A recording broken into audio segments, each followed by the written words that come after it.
Hey, what's up? Headphones.com sent this out for review. They're not paying or asking me to say anything good or bad. Focal had nothing to do with this review. As always, all thoughts and opinions are my own. You can find links to this and a couple of the other products we're going to talk about today in the description down below. So this is the Bathys, as far as I'm understanding how to pronounce it. This is a new active noise cancellation headphone. I'm a little late to reviewing due to some shipping issues, but we're getting here eventually. This is quite an interesting product. You have a really high-end company making a luxury Bluetooth headphone that is on the top end of price for this category of headphones. So naturally, I think we need to inspect this thing quite closely to see how it performs in the market and tell you whether or not it's worth buying. I want to start with the build quality because it seems like Focal has made a big deal of telling you that it's made of a bunch of premium materials like leather and magnesium and aluminum, but it is fairly certain also made of plastic. This black cup, for example, on the outside, this outside ring for the perimeter of this cup is, I'm fairly certain, plastic. Also things like the logo here, which does glow when it is on, which is kind of a cool effect. Also fairly certain that is plastic as well. The reason why I'm kind of harping on this is because as a person who has admittedly in many videos complimented Focal for their build, I think that this thing looks pretty cheap, really cheap actually. I think this kind of looks like a toy. I hate to say it. I'm not sure if it's the colorway or the slight design difference with the smaller ring structure than is typical of their others or what it is, but this thing just really does not look very premium, unlike a lot of their other headphones, in my opinion. Mileage is going to vary, of course, though. In my opinion, I think headphones like the Bowers & Wilkins, the AirPod Max, and things like the Sony is all a little bit better for looks to me. For comfort, I actually think that they absolutely nailed this. This is a smaller cup design than is typical of their wired headphones, but the inner size for the ears seems to be about the same, so it's gonna fit over most people's ears. It's still that classic oval shape, which I love, and the headband is very comfortable too. I think they totally nailed it for comfort and having a lightweight headphone, which I'm sure the magnesium and aluminum helped with. I actually couldn't praise this highly enough for comfort. This is a little bit more comfortable in my opinion than something like that AirPod Max, which a lot of people, including myself, will be comparing against a little bit. Okay, now we have to talk about the feature set, and this is where I started with most of my problems with this thing, is when you ask a high price, a premium price, you have to deliver a premium product, and when you're delivering a product that part of it is, yes, its sound quality and its build, but also its feature set, you have to perform at that premium level. And I think the simple fact is, as of right now, I don't think that this does perform in a lot of ways compared to other competitors. First, the active noise cancellation. It's good, it works. It's just okay though. It's not the best that I've heard. It's not the quietest that I've heard. It seems to work well with certain sounds and not others. For plain sounds, it sounded fine. But for anything more variable, it didn't seem to catch up as quickly as some other headphones, even down to the AirPod Pros. It is notable that this does come with an app, but again, the feature set on this app is fairly limited. There is a very, very basic EQ. More on this in a second. There is your noise cancellation modes, your LED control, which is kind of cool. I think especially in the EQ realm, this could be greatly improved and I think would actually make this product stand out. I don't recommend buying products that don't yet have the features that you want from them, so I wouldn't recommend getting it hoping that this will be implemented in the future, but I think that much more extensive EQ adjustments would be a great way for this headphone to stand out and that software to stand out as being useful. But right now, I don't think it is. I'm also having like Bluetooth problems that seemingly were fixed a long time ago with some other headphones. Like, for example, when I switch from song to song to song on certain devices, I get this big delay from when the music actually starts playing versus when I actually hear it in the headphones. There's like 2 full seconds of no sound at all, and then it plays. And I'm fairly certain this is the Bathys and not other devices, because when I switch other Bluetooth headphones in for it, it doesn't have the same problem. So again, something that probably could be updated with software, but it's not there right now, so I have to judge it as it is. The pass-through mode, they do have like an audio pass-through mode where outside sounds get played into the headphones so that you can kind of hear. Again, it's functional, but it doesn't stand out. One, it's not nearly as high fidelity as Apple's, and 2, there is a very, very noticeable like high-pitched whine noise that gets played when you play it. It's just constant too. It's not fluctuative, it's just always there. So again, probably something that could be updated with software, but it's not there right now. As far as the button layout and the controls for this thing, I actually think it's fairly smart.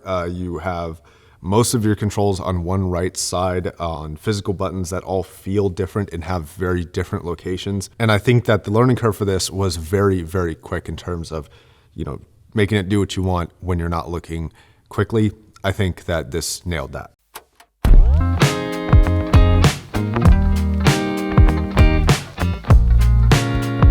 This is probably the most high fidelity, detailed headphone that I have heard that is a Bluetooth headphone.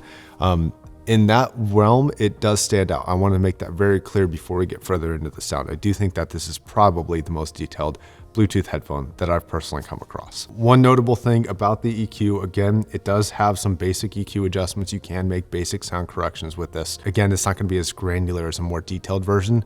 And I actually think a more detailed version, especially one where you could even download or share your own presets with other people, would be so sick because you could really get a version of this headphone that I think would perform its best with a much more thorough EQ.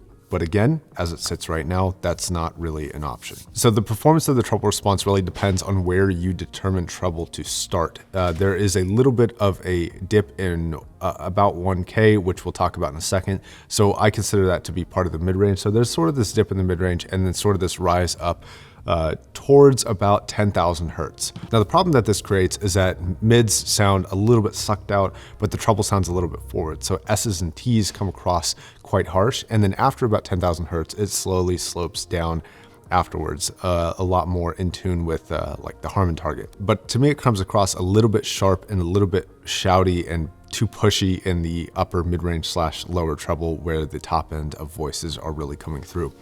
This is a little bit unpleasant.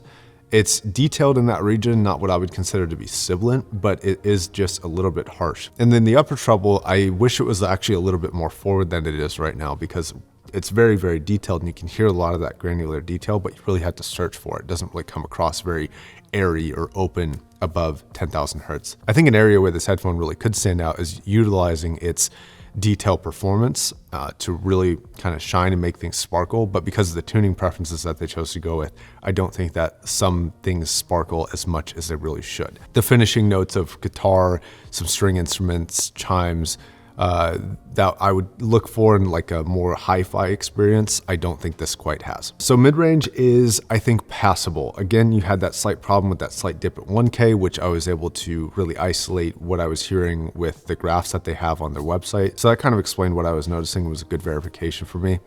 The lower mid-range is actually pretty solid. I do think that Apple's tonality tends to lean a little bit warmer and a little bit more enjoyable for lower mid-range, and I prefer the lower mids on the Apple. And then the upper mids, like we already discussed, this isn't a unique problem to the Bathys. It's also a problem that the AirPod Max and the Pro 2s have had. And I think when it comes to bass, this is the most inspiring part of this headphone, is the combination of its bass capability and its detail capability coming together to make a very, very good, really nice sounding bass response. It's not super overwhelmingly strong, though it is very confident in what I would consider to be a bassier performance. It's quite nice without sounding bloated or overly saturated in the bass response at all. It's very nice. It sounds quick, it sounds clean. It doesn't seem boxy in any way. It's a very good kind of nice high fidelity bass. A fun little bass song, by the way, is On the Run by Kalila.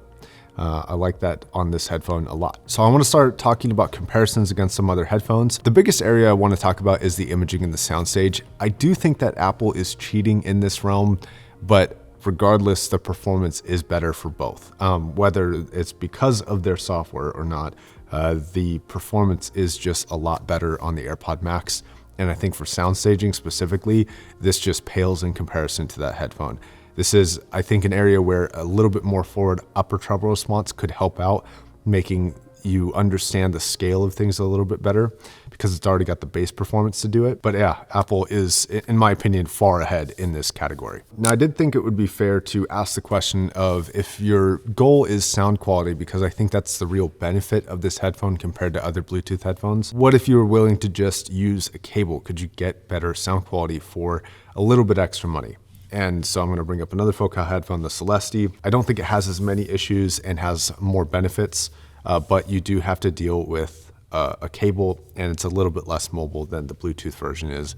It also doesn't have things like noise cancellation or pass-through mode. The Celestii is a warmer headphone with a smoother mid-range band and much weightier bass response and lower mid-range. The treble resolution is pretty similar, which is good, but I do prefer the treble performance being a little bit more forward in certain regions than the Bathys. I think overall the mid-range and the sound staging is a lot better on the Celestii, mostly just how it's handled. It doesn't ever come across overly shouty. It seems really full and really complete and very isolated. And the Bathys kind of lacks in comparison. But again, it doesn't have the feature set that the Bathys does.